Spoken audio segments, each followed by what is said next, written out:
Hi there and welcome to tutorials 50 and 51.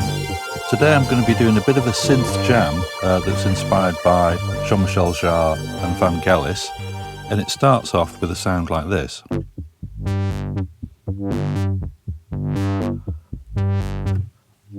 So I'll show you how I got that sound, and first of all we'll go to an initial setting. Take the arpeggiator off, and initial setting there, 700.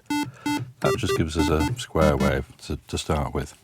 I'm going to start with the modulation section with LFO1, and LFO1 is a sine wave applied to the cutoff frequency of the filter. And we've got a speed of 28.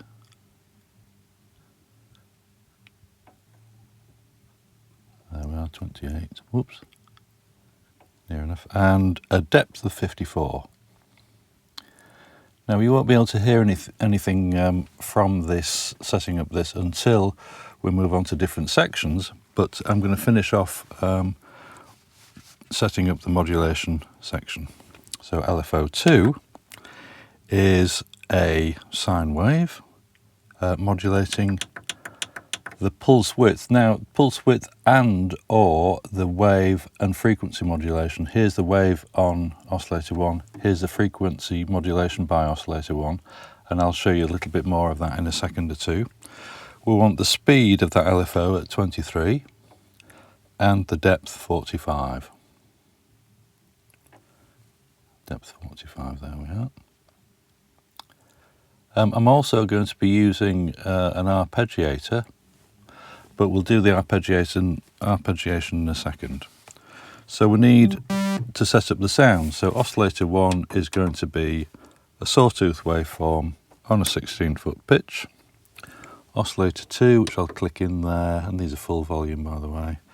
Oscillator 2 is a 32-foot pitch, and we're going to put that on a sine wave. Now first of all I'm going to reduce this to 0 and then select a sine wave.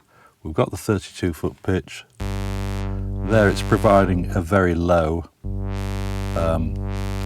sound, a 32-foot pitch in fact. But what we also want is some frequency modulation, and this is where LFO2 comes in, of course, because it's affecting the wave and frequency modulation here. So I want this setting to be a value of 43. So we're getting a couple of different wobbles happening there, which is exactly what we want. And we'll set up the filter, because we've got a low pass filter at a cutoff of 46.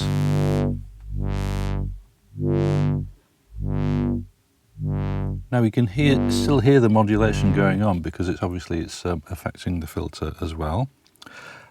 We're using the default settings on resonance and key track, so those are 0 and 64 right in the middle, no drive. We need a little bit of filter amount on here, which is a value of 33, and an attack time of 0, decay 50. Again, these are the default settings.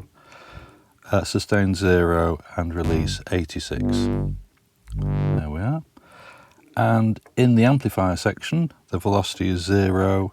These are default settings of 0, 127, and here's 89. So we've got a bit of a fade out for that sound. So we've got our little wobbly sound there.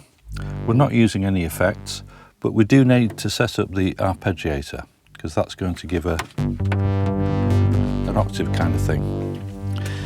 To make that sound a bit better, rather than having two sounds going at once, if we put it into mono, it's separate sounds, so that's a really useful feature. So in the arpeggiator mode, we've got the mode needs to be on latch, which is a continuous mode. The tempo in this case is 120. If we scroll down here, we see that the direction is up, and the range of that is going to be 2 octaves rather than 1 octave. So scroll down again, 2 octaves. And again, the default setting for the next page is clock 8th, length the 16th. So that's a default setting. So that's our final sound.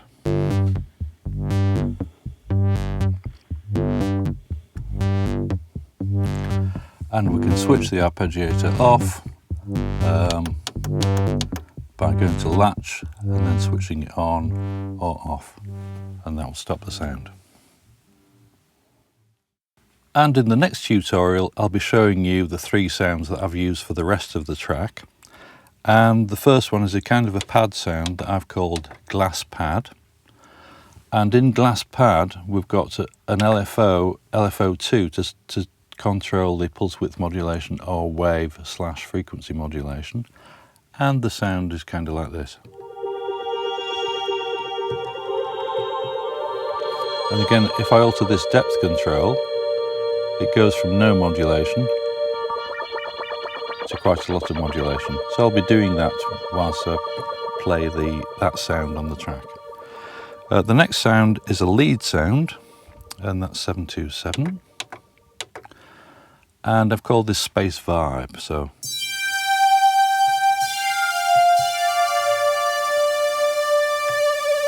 one of the characteristics about that sound is the high pass filter.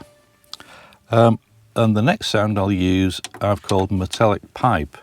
And one of the characteristic sounds of this is that oscillator 3 has got quite a high pitch in there, but as I click in the other ones, it's kind of an out of tune pitch, if you like.